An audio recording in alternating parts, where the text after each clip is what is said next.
In the days when the judges ruled, there was a famine in the land, and a man of Bethlehem in Judah went to sojourn in the country of Moab, he and his wife and his 2 sons. The name of the man was Elimelech, and the name of his wife Naomi, and the names of his 2 sons were Mahlon and Chilion.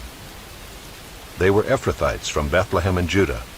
They went into the country of Moab and remained there. But Elimelech, the husband of Naomi, died, and she was left with her 2 sons. These took Moabite wives. The name of the one was Orpah, and the name of the other Ruth. They lived there about 10 years, and both Mahlon and Chilion died, so that the woman was left without her 2 sons and her husband. Then she arose with her daughters-in-law to return from the country of Moab, for she had heard in the fields of Moab that the Lord had visited his people and given them food. So she set out from the place where she was with her 2 daughters-in-law, and they went on the way to return to the land of Judah. But Naomi said to her 2 daughters-in-law, "Go, return each of you to her mother's house. May the Lord deal kindly with you, as you have dealt with the dead and with me. The Lord grant that you may find rest, each of you in the house of her husband." Then she kissed them, and they lifted up their voices and wept. And they said to her, "No, we will return with you to your people." But Naomi said, "Turn back, my daughters. Why will you go with me? Have I yet sons in my womb, that they may become your husbands? Turn back, my daughters, go your way, for I am too old to have a husband. If I should say I have hope, even if I should have a husband this night and should bear sons, would you therefore wait till they were grown? Would you therefore refrain from marrying? No, my daughters, for it is exceedingly bitter to me for your sake that the hand of the Lord has gone out against me." Then they lifted up their voices and wept again. And Orpah kissed her mother-in-law, but Ruth clung to her. And she said, "See, your sister-in-law has gone back to her people and to her gods. Return after your sister-in-law." But Ruth said, "Do not urge me to leave you or to return from following you. For where you go, I will go, and where you lodge, I will lodge. Your people shall be my people, and your God my God. Where you die, I will die, and there will I be buried. May the Lord do so to me, and more also, if anything but death parts me from you." And when Naomi saw that she was determined to go with her, she said no more. So the 2 of them went on until they came to Bethlehem. And when they came to Bethlehem, the whole town was stirred because of them. And the women said, "Is this Naomi?" She said to them, "Do not call me Naomi. Call me Mara, for the Almighty has dealt very bitterly with me. I went away full, and the Lord has brought me back empty. Why call me Naomi, when the Lord has testified against me, and the Almighty has brought calamity upon me?" So Naomi returned, and Ruth the Moabite her daughter-in-law with her, who returned from the country of Moab. And they came to Bethlehem at the beginning of barley harvest. Now Naomi had a relative of her husband's, a worthy man of the clan of Elimelech, whose name was Boaz. And Ruth the Moabite said to Naomi, "Let me go to the field and glean among the ears of grain after him, in whose sight I shall find favor." And she said to her, "Go, my daughter." So she set out and went and gleaned in the field after the reapers. And she happened to come to the part of the field belonging to Boaz, who was of the clan of Elimelech. And behold, Boaz came from Bethlehem. And he said to the reapers, "The Lord be with you." And they answered, "The Lord bless you." Then Boaz said to his young man who was in charge of the reapers, "Whose young woman is this?" And the servant who was in charge of the reapers answered, "Oh, she is the young Moabite woman who came back with Naomi from the country of Moab. She said, 'Please let me glean and gather among the sheaves after the reapers.' So she came, and she has continued from early morning until now, except for a short rest." Then Boaz said to Ruth, "Now listen, my daughter. Do not go to glean in another field, or leave this one, but keep close to my young women. Let your eyes be on the field that they are reaping, and go after them. Have I not charged the young men not to touch you? And when you are thirsty, go to the vessels and drink what the young men have drawn." Then she fell on her face, bowing to the ground, and said to him, "Why have I found favor in your eyes, that you should take notice of me, since I am a foreigner." But Boaz answered her, "All that you have done for your mother-in-law since the death of your husband has been fully told to me, and how you left your father and mother and your native land, and came to a people that you did not know before.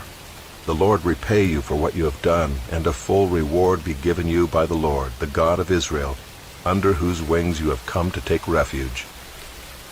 Then she said, "I have found favor in your eyes, my lord, for you have comforted me and spoken kindly to your servant, though I am not one of your servants." And at mealtime Boaz said to her, "Come here and eat some bread and dip your morsel in the wine." So she sat beside the reapers, and he passed to her roasted grain, and she ate until she was satisfied, and she had some left over. When she rose to glean, Boaz instructed his young men, saying, "Let her glean even among the sheaves, and do not reproach her. And also pull out some from the bundles for her, and leave it for her to glean, and do not rebuke her." So she gleaned in the field until evening. Then she beat out what she had gleaned, and it was about an ephah of barley. And she took it up and went into the city. Her mother-in-law saw what she had gleaned. She also brought out and gave her what food she had left over after being satisfied. And her mother-in-law said to her, "Where did you glean today, and where have you worked? Blessed be the man who took notice of you." So she told her mother-in-law with whom she had worked, and said, "The man's name with whom I work today is Boaz." And Naomi said to her daughter-in-law, "May he be blessed by the Lord, whose kindness has not forsaken the living or the dead." Naomi also said to her, "The man is a close relative of ours, one of our redeemers." And Ruth the Moabite said, "Besides, he said to me, 'You shall keep close by my young men until they have finished all my harvest.'" And Naomi said to Ruth her daughter-in-law, "It is good, my daughter, that you go out with his young women, lest in another field you be assaulted." So she kept close to the young women of Boaz, gleaning until the end of the barley and wheat harvests, and she lived with her mother-in-law. Then Naomi her mother-in-law said to her, "My daughter, should I not seek rest for you, that it may be well with you? Is not Boaz our relative, with whose young women you were? See, he is winnowing barley tonight at the threshing floor. Wash therefore, and anoint yourself, and put on your cloak and go down to the threshing floor. But do not make yourself known to the man until he has finished eating and drinking. But when he lies down, observe the place where he lies. Then go and uncover his feet and lie down, and he will tell you what to do." And she replied, "All that you say I will do." So she went down to the threshing floor and did just as her mother-in-law had commanded her. And when Boaz had eaten and drunk, and his heart was merry, he went to lie down at the end of the heap of grain. Then she came softly and uncovered his feet and lay down. At midnight the man was startled and turned over, and behold, a woman lay at his feet. He said, "Who are you?" And she answered, "I am Ruth, your servant. Spread your wings over your servant, for you are a redeemer." And he said, "May you be blessed by the Lord, my daughter. You have made this last kindness greater than the first, in that you have not gone after young men, whether poor or rich.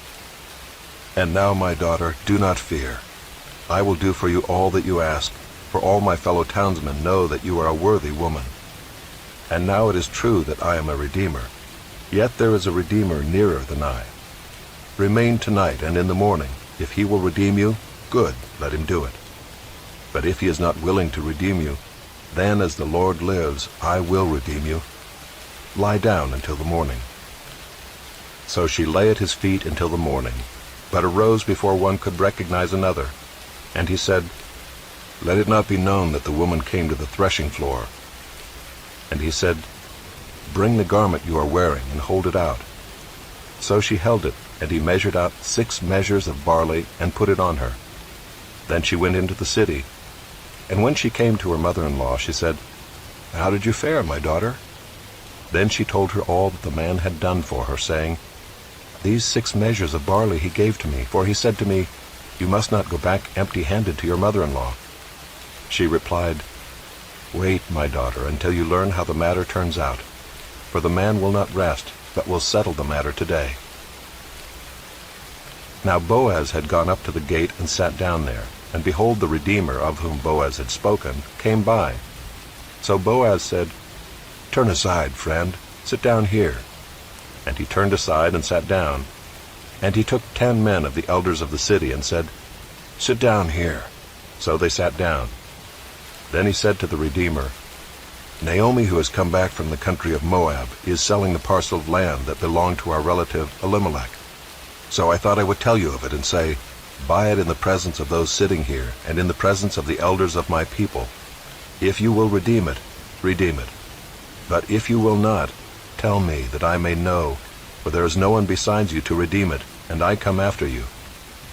And he said, "I will redeem it."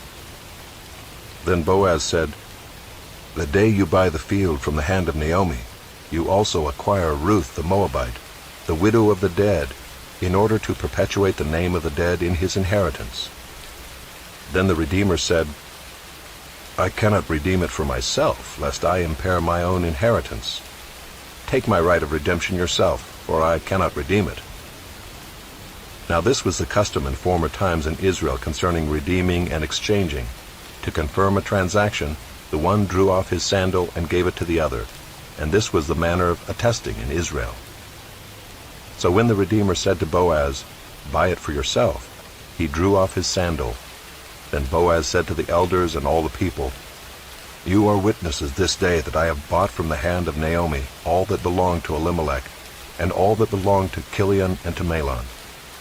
Also Ruth the Moabite, the widow of Mahlon, I have bought to be my wife, to perpetuate the name of the dead in his inheritance, that the name of the dead may not be cut off from among his brothers, and from the gate of his native place. You are witnesses this day." Then all the people who were at the gate and the elders said, "We are witnesses. May the Lord make the woman who is coming into your house, like Rachel and Leah, who together built up the house of Israel. May you act worthily in Ephrathah, and be renowned in Bethlehem. And may your house be like the house of Perez, whom Tamar bore to Judah, because of the offspring that the Lord will give you by this young woman." So Boaz took Ruth, and she became his wife. And he went into her, and the Lord gave her conception, and she bore a son. Then the women said to Naomi, "Blessed be the Lord, who has not left you this day without a redeemer, and may his name be renowned in Israel. He shall be to you a restorer of life and a nourisher of your old age. For your daughter-in-law who loves you, who is more to you than 7 sons, has given birth to him." Then Naomi took the child, and laid him on her lap, and became his nurse. And the women of the neighborhood gave him a name, saying, "A son has been born to Naomi." They named him Obed. He was the father of Jesse, the father of David. Now these are the generations of Perez.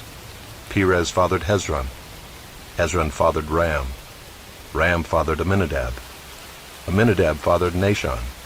Nahshon fathered Salmon. Salmon fathered Boaz. Boaz fathered Obed.